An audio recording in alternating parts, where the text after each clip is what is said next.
स्वागत है आपका अपने YouTube चैनल में ITI डाटा अटका शुल्क भरपाई पर संकट।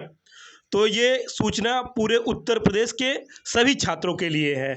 6 मार्च तक जिला स्तर पर डाटा भेजने पर अभी संशय, रिजल्ट देर से घोषित होने से पैदा हुई समस्या। यह समस्या जानकारी में आई है। रिजल्ट घोषित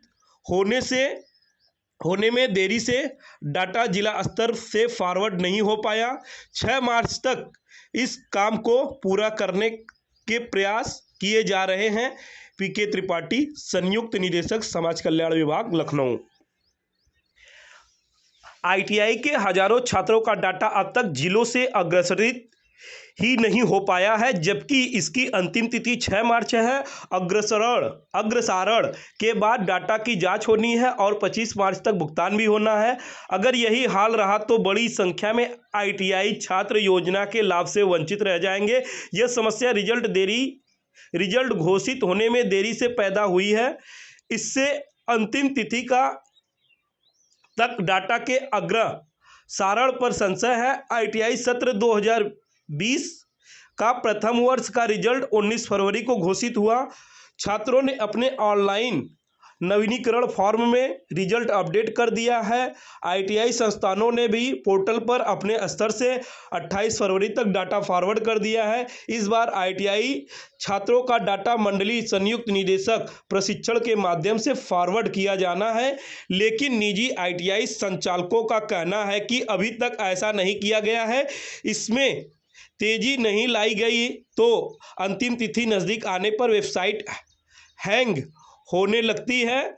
तब छात्रवृत्ति और शुल्क भरपाई की वरीयता सूची में ये छात्र शामिल नहीं हो पाएंगे। बजट खत्म होने पर सामान्य, पिछड़ा व अल्पसंख्यक छात्रों की देयता अगले वित्त वर्ष के लिए अग्रसारित नहीं होती।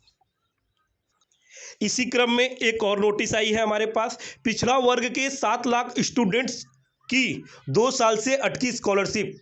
मंत्री पटेल ने कहा, बजट में मांगे हैं 11-10 करोड़ रुपए, पैसा मिलेगा तो बटेगा। पिछले 2 साल से स्कॉलरशिप का इंतजार कर रहे लगभग 7 लाख OBC छात्र छात्राओं को अब नए वित्तीय वर्ष में ही पैसा मिल पाएगा। पिछड़ा वर्ग एवं अल्पसंख्यक कल्याण राज्य मंत्री स्वतंत्र प्रभार राम खिलावन पटेल ने कहा कि स्कॉलरशिप बांटने के लिए बजट से 1110 करोड़ रुपए मांगे हैं। जैसे जैसे पैसा मिलेगा वितरित किया जाएगा। इस समय 2020-21 और 2021-22 का मिलाकर करीब 1200 करोड़ रुपए स्कॉलरशिप अटके हैं। यही हाल ही में सरकार ने 100 करोड़ रुपए रिलीज किए, जिसका वितरण हुआ। तो इसी क्रम में केंद्र से मिलती है 10% राशि। तो जो भी OBC के छात्र हैं उनकी जो स्कॉलरशिप होती है 10% भारत सरकार देती है और 90% राज्य सरकार। और इसी क्रम में SC छात्रों का जो छात्रवृत्ति है उसको 90% केंद्र सरकार देती है और 10% राज्य सरकार देती है। इसी क्रम में यूपी के 15,000 छात्रों को मिलेगी छात्रवृत्ति।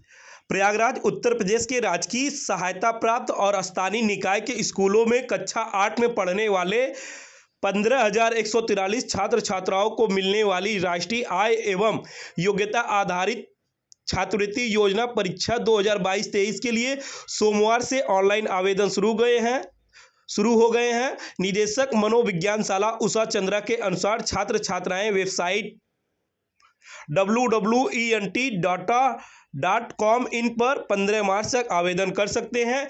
इसके अंतर्गत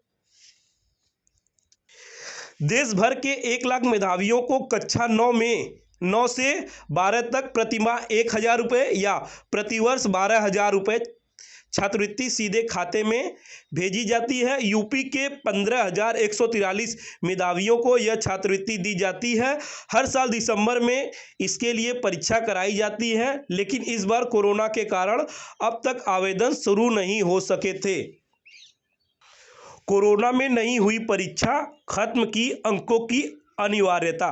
कोरोना के कारण तमाम स्कूलों में परीक्षाएं नहीं हो सकी और छात्र छात्राओं को बिना परीक्षा 8वीं में प्रमोट कर दिया गया। इसी वजह से इस साल पहली बार शिक्षा मंत्रालय के स्कूल शिक्षा एवं साक्षरता विभाग ने आवेदन करने वाले छात्रों के लिए अंकों की अनिवार्यता समाप्त कर दी है। तो मित्रों, जो भी आपके आसपास कक्षा 8वीं में छात्र पढ़ रहे हैं उनके लिए आप ये फॉर्म भरवा सकते हैं, जिसमें सरकार 12,000 रुपये हर साल देगी। जो भी साथी नए हो मेरे इस चैनल को सब्सक्राइब करके बेल आइकन पे ऑल कर लें और लाइक वाले बटन पे लाइक कर दें। और मिलते हैं एक नए वीडियो में नई जानकारी के साथ। धन्यवाद।